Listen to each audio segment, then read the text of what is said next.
자, 데살로니가전서 5장 16절에서 18절입니다. 제가 읽겠습니다. 항상 기뻐하라, 쉬지 말고 기도하라, 범사에 감사하라. 이것이 그리스도 예수 안에서 너희를 향하신 하나님의 뜻이니라. 아멘. 이건 진짜 잘 아는 구절이죠. 이 항상 기뻐하고 쉬지 말고 기도하고 범사에 감사하는 것에 공통점이 뭘까 생각해봤을 때 뭐일 것 같아요? 맞아요. 매 순간 항상 쉬지 말고 범사에 감사하는 것이 공통점이죠. 모든 시간을 뜻하고 있는 게 공통점입니다. 그러니까 겉으로 글자는 다 다르고 뭐 언어도 좀 다르긴 하지만 결국 같은 뜻이에요. 이 구절만 우리가 잘 생각해봐도 하나님께서 우리에게 어떤 신앙생활을 원하시는지 좀 알 수 있는 것 같아요.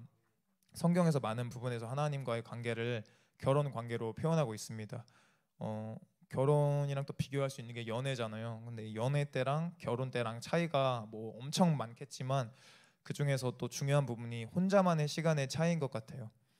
연애 때는 그냥 가만히 있으면 웬만하면 혼자만의 시간인데, 그리고 이제 내가 시간과 돈을 들여가며 노력을 해야지 연인을 만나고 그런 같이 시간을 보낼 수 있는 시간이 형성이 되는데, 결혼을 하게 되면 그냥 뭐 별일 없으면 계속 같이 있는 거잖아요.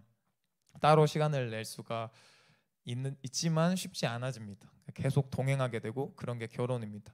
특별히 혼자만의 시간이 필요할 때는 이제 가만히 있어서는 안 되고 좀 침노를 해야 될 것 같아요. 결혼을 하면 내가 좀 혼자만의 시간이 필요해 이렇게 말을 하면서 따로 얘기를 해봐야 되고 그렇게 되는 것 같습니다. 근데 하나님께서 우리와의 관계를 표현하실 때 결혼 관계라고 하시고 뭐 우리를 신부라고 하기도 하시고 하나님 자신을 남편이라고 정말 적나라하게 표현하시기도 하고, 우리나 이스라엘 백성이 우상 숭배와 죄악과 음란에 빠져서 하나님을 떠날 때는 이혼이라는 단어로 표현하시기도 하십니다. 그러니까 결국 우리가 나눈 데살로니가전서 말씀도 완전히 결혼 관계의 말씀인 거예요.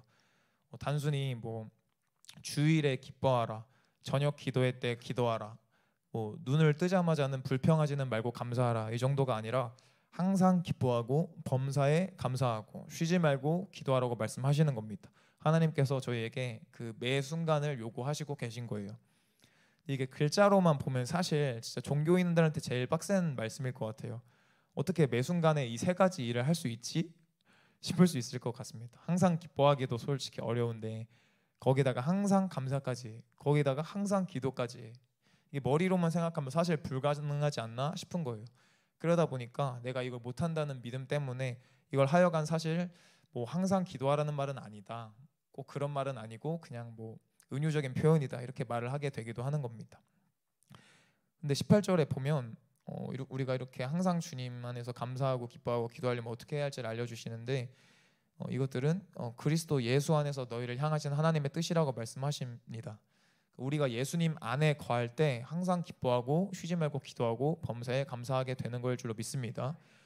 이 항상 신앙생활은 이미와 아직의 개념을 놓치면 안 되는 것 같습니다. 누가복음 17장 21절에 보면 하나님의 나라는 이미 우리 안에 이루어졌다고 말씀하고 계십니다. 그리고 요한일서 5장 13절에 내가 하나님의 아들의 이름을 믿는 너희에게 이것을 쓰는 것은 너희로 하여금 너희에게 영생이 있음을 알게 하려 함이라. 아멘. 이 말씀에 의하면 예수님의 이름을 믿는 자들에게는 이미 우리 안에 영생이 이루어진 줄로 믿습니다. 하나님의 나라가 우리 안에 이루어진 거예요. 다만 우리가 장차 육신의 몸이 죽고 천국에 올라갈 것도 맞고 우리가 고대하고 믿고 소망해야 돼요.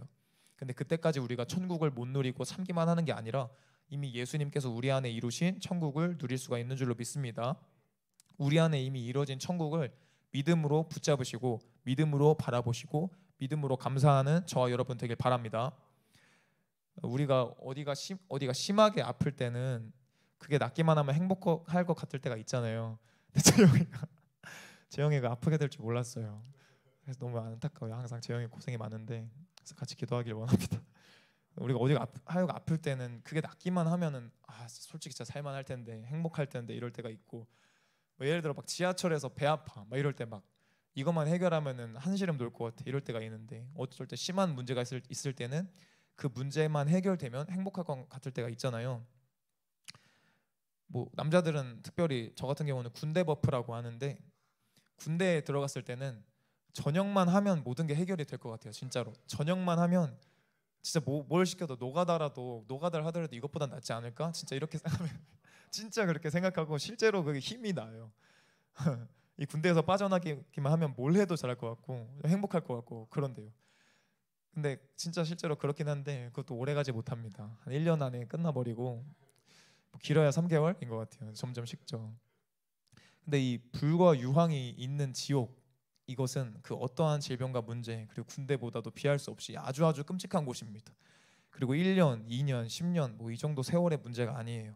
근데 이 인생에 비할 바 없이 긴 세월을 이 불과 유황에서 고통받아야 하는 끔찍한 곳이 지옥인데, 그 지옥에서 예수님께서 오직 십자가의 은혜로 우리를 사랑하셔서 구원하셨을 줄로 믿습니다. 말이 안 나오네. 우리는 이 예수님께서 우리를 구원해 주신 것만으로도 사실 범사에 감사해야 될 줄로 믿습니다.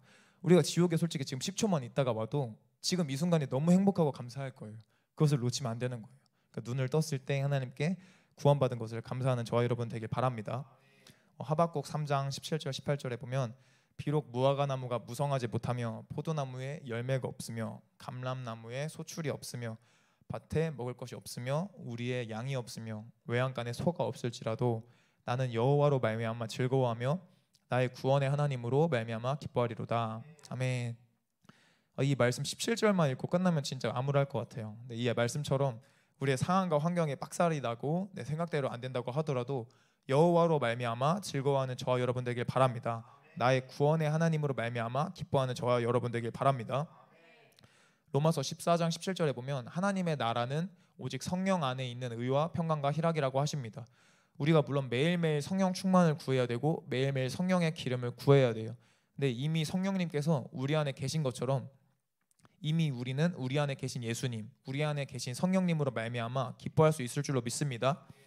우리가 나눈 찬양에도 내가 매일 기쁘게 순례길을 행하는데 그 이유는 주의 영이 함께하기 때문이라고 말을 해요. 좁은 길을 걷는데도 밤낮 기뻐하는 이유는 주의 영이 함께하기 때문이라고 말을 합니다. 우리가 주님을 바라볼 때 기뻐할 수 있을 줄로 믿습니다. 이 성령님 안에서 의와 평강과 희락이 우리 안에 이루어진 것을, 그 천국이 이미 이루어진 것을 믿어야 되는 거예요.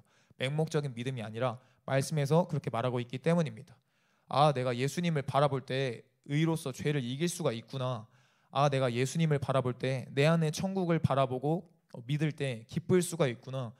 내가 예수님을 바라볼 때 평안할 수 있구나. 이것을 믿고 또한 믿음으로 또한 체험하셔야 될 줄로 믿습니다. 요한복음 14장 26절에 보면 평안을 너희에게 끼치노니 곧 나의 평안을 너희에게 주노라. 내가 너희에게 주는 것은 세상이 주는 것과 같이 아니하니라. 너희는 마음에 근심하지도 말고 두려워하지도 말라. 주님이 우리에게 똑같이 이미 평안을 주신 줄로 믿습니다. 그 평안에 거하는 방법이 다음 장인 요한복음 15장에서 나오는데 그것도 결국 주님 안에 거하라고 말씀하시는 거예요. 처음에 나눈 데살로니가 전서 말씀처럼 이 모든 것이 우리가 예수님 안에 있을 때 더욱 이루어질 수 있을 줄로 믿습니다. 요한복음 1장 1절부터 4절에 보면 나는 참 포도나무요 내 아버지는 농부라. 무릇 내게 붙어있어 열매를 맺지 아니하는 가지는 아버지께서 그것을 제거해 버리시고 무릇 열매를 맺는 가지는 더 열매를 맺게 하려 하여 그것을 깨끗하게 하시느니라. 너희는 내가 일러준 말로 이미 깨끗하여졌으니 내 안에 거하라. 나도 너희 안에 거하리라. 가지가 포도나무에 붙어있지 아니하면 스스로 열매를 맺을 수 없음같이 너희도 내 안에 있지 아니하면 그러리라. 5절에 나는 포도나무요 너희는 가지라. 그가 내 안에 내가 그 안에 거하면 사람이 열매를 많이 맺나니 나를 떠나서는 너희가 아무것도 할 수 없음이라. 아멘. 예수님을 바라볼 때 예수님 안에 거할 때에야만이 열매를 맺을 수 있을 줄로 믿습니다. 이걸 또한 우리가 반드시 깨달아야 돼요. 예수님께 붙어있지 않을 때 내가 열매를 조금밖에 못 맺지 않을까? 단순히 이런 차원이 아니라 예수님 없이는 이 말씀처럼 아무것도 할 수 없다는 것을 우리가 깨달아야 됩니다. 이 깨달음을 매일매일 구하는 저와 여러분 되길 바랍니다. 그렇게 깨달아져야만이 우리가 예수님 앞에 더 겸손히 엎드리고 예수님을 더 전적으로 의지할 수 있을 줄로 믿습니다. 갈라디아서에 나오는 성령의 열매를 보면 하나님의 나라인 의와 평강과 희락이 포함되어 있는 것을 볼 수 있어요. 그러니까 성령의 열매는 곧 천국의 열매, 하나님의 나라의 열매를 뜻하는 것입니다. 그러니까 우리가 예수님을 바라볼 때도 이 믿음의 눈으로 바라봐야만 할 줄로 믿습니다. 우리가 예수님을 바라본다고 뭐가 되겠어? 내 안에 천국이 이루어졌다고 해서 뭐가 되겠어? 하는 생각을 예수님의 이름으로 버리시고 예수님을 바라볼 때 의와 평강과 희락으로 채워주심을 믿으시길 바랍니다. 여호와를 앙망하는 자는 새 힘을 얻는다고 하셨는데 여호와를 앙망할 때도 믿음으로 앙망해야 되는 거예요. 믿음으로 구하고 믿음으로 주님을 바라볼 때 주님께서 만나를 베풀어 주실 줄 믿음으로 나아갈 때 그럴 때 주님께서 채워 주실 줄로 믿습니다. 그래서 골로새서 3장 17절에 보면 또 무엇을 하든지 말에나 일에나 다 주 예수의 이름으로 하고 그를 힘입어 아버지께 감사하라라고 하셨고 같은 장의 23절에 보면 무슨 일을 하든지 마음을 다하여 주께 하듯 하고 사람에게 하듯 하지 말라 하고 말씀하신 거예요. 여기서도 모든 일에 말에나 입에나 예수의 이름으로 하라는 것은 똑같은 말이에요. 예수님을 믿음으로 바라봄으로 예수님 안에 거함으로 모든 일을 하라는 것일 줄로 믿습니다. 아버지께 감사하라고 말씀하시면서 어떻게 감사하는지를 말씀해 주세요. 그를 힘입어 아버지께 감사하라고 말씀하시는 거예요. 우리가 아무 맹목적인 감사가 아니라 예수님의 이름으로 예수님을 힘입어 아버지께 감사할 수 있을 줄로 믿습니다. 우리에게 어떤 특별한 일이 있어야만 감사하는 게 아니에요. 예수님의 이름으로 예수님을 힘입어서 지금 이 순간 주님을 향한 감사가 회복되는 저와 여러분 되길 바랍니다. 이 골로새서 말씀도 데살로니가전서 말씀도 다 똑같아요. 골로새서에서는 항상 쉬지 말고 범사해라고 나왔었고 골로새서에서는 무슨 일을 하든지 무엇을 하든지 이렇게 항상 주님께서 결국 결혼 생활을 이 말씀 곳곳에서 풀어주고 계신 거예요. 우리가 이제 항상 기도를 하잖아요. 이 기도를 할 때에도 습관적인 기도가 아니라 중언부언하는 기도가 아니라 감사함으로 깨어 있어야 돼요. 또한 믿음의 기도를 들어야 되는 거예요. 골로새서 4장 2절에 보면 기도를 계속하고 기도에 감사함으로 깨어 있으라라고 하셨고 우리가 많이 나눈 빌립보서 4장 6절 7절에도 보면 아무것도 염려하지 말고 감사함으로 하나님께 아뢰라. 그리하면 모든 지각에 뛰어난 하나님의 평강이 그리스도 예수 안에서 너희 마음과 생각을 지키시리라. 아멘. 근데 아까 본 말씀처럼 이 말씀에 보면 우리가 반드시 감사해야 되고 단순히 기도만 할 게 아니라 기도에 감사함으로 깨어 있어야 되는데 아까 본 말씀처럼 감사하는 방법이 뭐예요? 예수님을 힘입어 감사하는 거예요. 예수님을 의지하여 감사하는 것일 줄로 믿습니다. 이 모든 성경은 예수님에 대하여 증언하는 것이라고 하시잖아요. 이 범사에 감사하고 항상 기뻐하고 쉬지 말고 기도하는 것도 예수님에 대한 말씀인 것이고 예수님 안에서만 이루어질 줄로 믿습니다. 예수님은 우리에게 사실 시키시기만 하는 분이 아니에요. 우리가 이미 죄인 되었을 때 이미 우리를 위해 죽으셨고 우리가 예수님을 바라보지 못할 때도 우리를 매 순간 바라보고 계실 줄로 믿습니다. 이곳에서 주님께서 임재하여 계시고 우리 마음에도 주님께서 항상 임재하여 계시고 오늘 우리가 어떻게 살았든지 주님의 시선은 우리에게 고정이 돼 있던 거예요. 하나님께서 우리에게 먼저 시선을 고정해 주시고 우리를 먼저 구원해 주시고 또한 하나님께서 우리의 사랑을 원하셔서 우리를 너무 시기하게까지 사모하셔서 우리와 동행하길 원하셔서 우리의 그 마음을 달라고 하나님께서 우리 문을 두드리는 줄로 믿습니다. 그러니까 우리가 반대되는 것들은 우리가 받아들이지 말고 다 예수님의 이름으로 내쫓으시길 바랍니다. 모든 근심, 걱정, 두려움, 정죄감 다 내쫓으시길 바랍니다. 이 시간 예수님의 이름으로 명하노니 모든 근심, 걱정과 두려움과 불안과 우울은 떠나갈지어다. 예수님의 이름으로 명하노니 모든 예배를 방해하는 악한 마귀 귀신 묶임받고 떠나갈지어다. 예수 그리스도의 이름으로 명하노니 모든 아픈 거, 눈 아픈 거, 배 아픈 거, 모든 질병과 고난과 힘듦들 다 예수님의 이름으로 명하노니 떠나가고 치유될지어다. 믿음으로 치유하는 저와 여러분 되길 바랍니다. 살다가 힘들 때가 있고 우울이 있을 수 있어요. 마귀는 우는 사자와 같이 우리를 공격하잖아요. 그럴 때 가만히 있지 말고 소극적으로 있지 말고 부르짖어버려요. 하나님께 부르짖어버리고 예수님의 이름으로 내쫓으시길 바랍니다. 예수님의 이름이 모든 이름 위에 뛰어난 이름이에요. 모든 악한 정세와 공중의 권세들을 이긴 게 예수님의 이름이에요. 우리가 지금 너무 연약하고 우리의 삶이 거룩하지 못했다고 쳐도 그것 때문에 예수님이 죽으셨고 예수님의 이름이 우리 안에 이미 주어졌어요. 뱀과 정갈을 밟으며 모든 악한 권세를 이기는 예수님의 이름을 우리가 이미 가진 것을 믿으시기 바랍니다. 또한 이 내쫓는 걸로 끝나는 게 아니라 그러면 쳇바퀴 도는 삶이 될 수 있어요. 적극적으로 선을 행하는 저와 여러분 되길 바랍니다.